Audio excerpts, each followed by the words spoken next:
Hello, Abraham. My question is a simple question that many might relate to.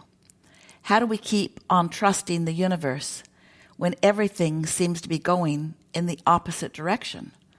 Fiancé leaving, business partners backing out, and having to rebuild that business again? The most significant thing that we want to say to you is that trust is an interesting thing, isn't it?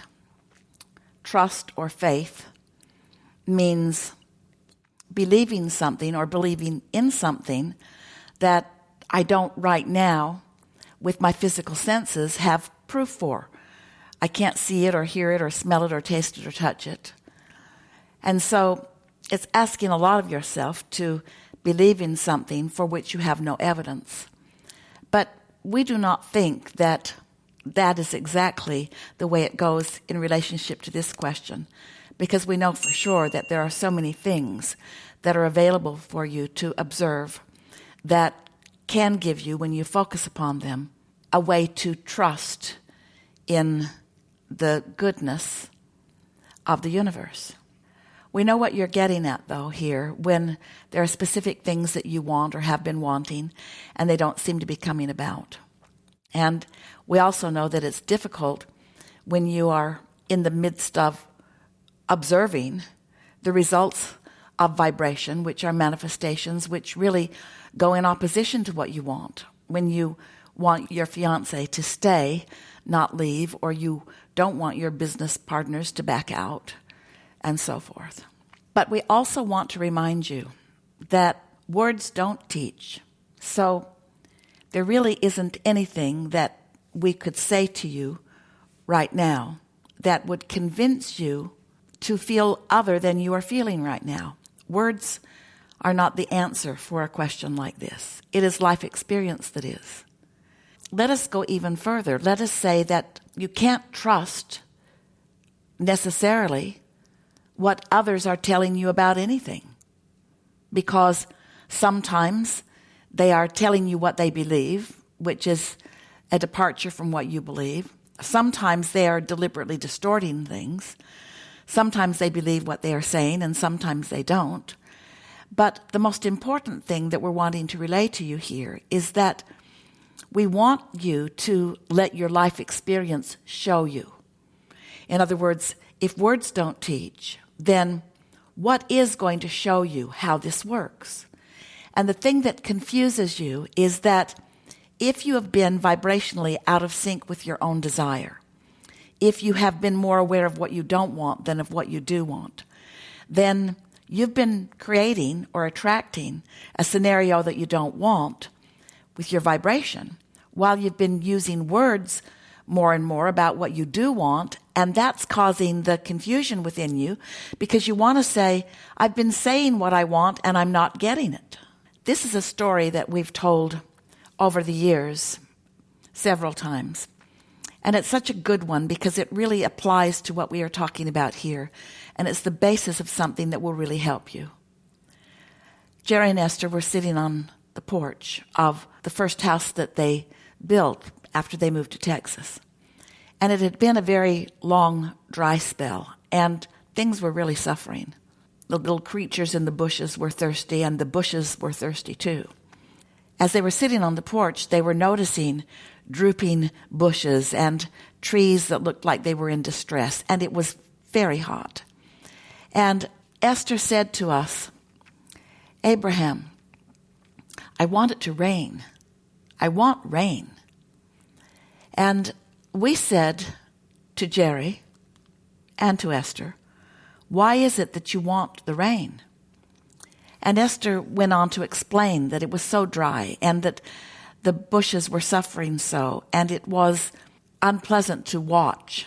And mostly she was worried about the little critters, as she called them, in the bushes that were looking for water and couldn't find it.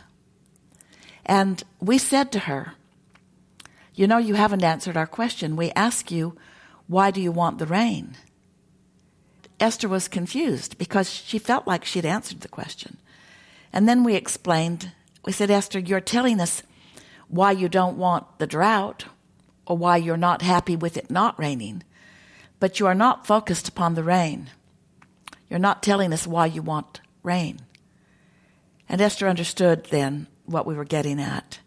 And so then she began. I want it because it's so refreshing. It will feel so good to us.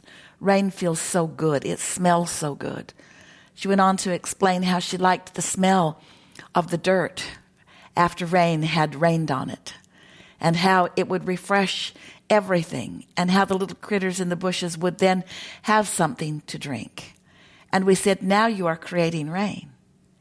And in that moment, it began to rain. Not hard, but it was raining. Drops were falling from the sky, and Esther could smell it on the soil. And Jerry and Esther reveled in how the rain had come from what had looked like a clear blue sky in the middle of a conversation about wanting rain. That night, Jerry had the television on. It was his practice to turn on the evening news and watch for the weather. He had the television muted. And then when the weather would come on, he would unmute and listen. And the newscaster, San Antonio newscaster, said, there was an unexpected and surprising thunderstorm over Bernie today. Didn't see that coming, or something to that effect.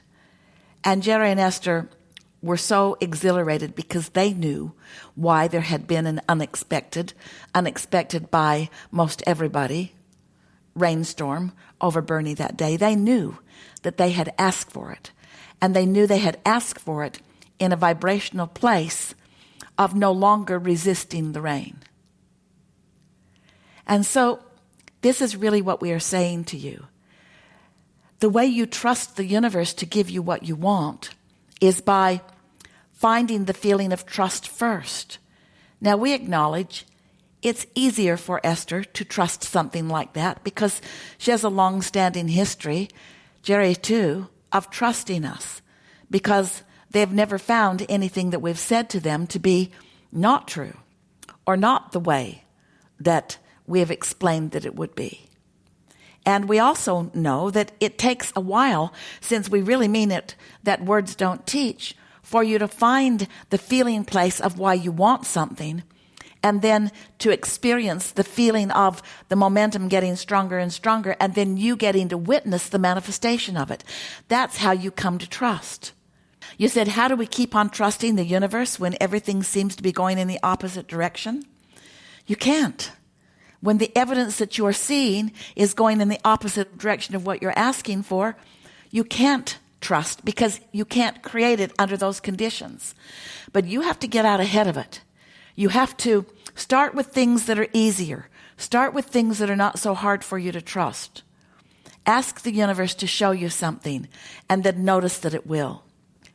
Recently, we've been encouraging some of you who have been listening to the Abraham Now broadcasts to play a game with yourself and with the universe where you identify a short list of things that you would like the universe to show you, to call your attention to, or to create in some unexpected way.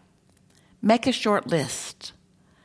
In some cases, we suggested a few things, like a bright red apple, or a single matchstick, or something like that.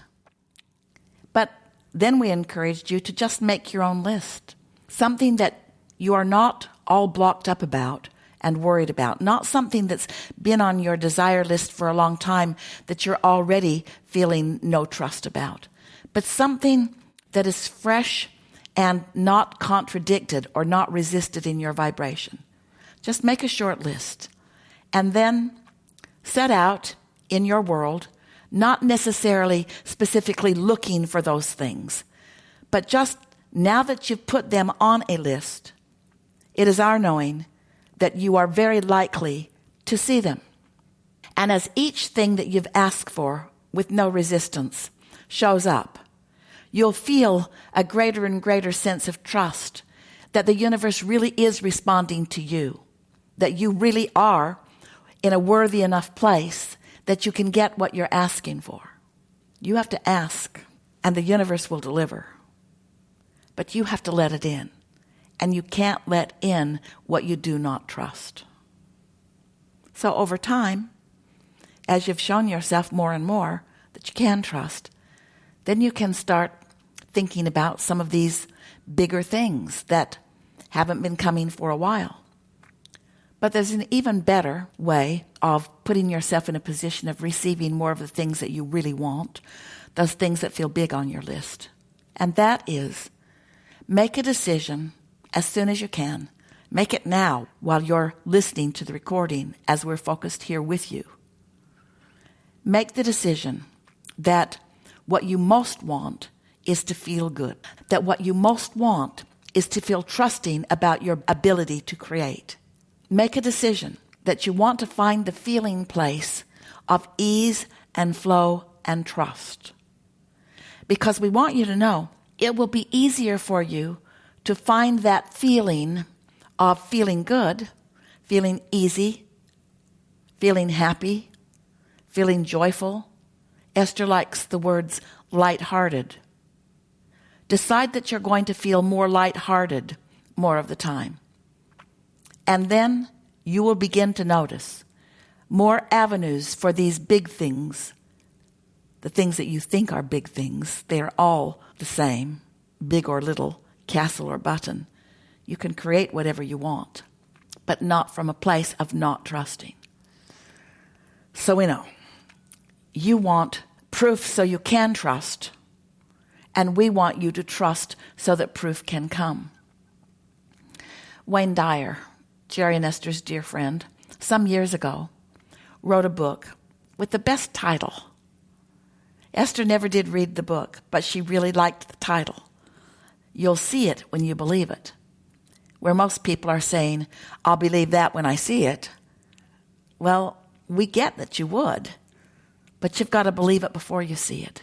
You've got to trust before more evidence of trust can come to you.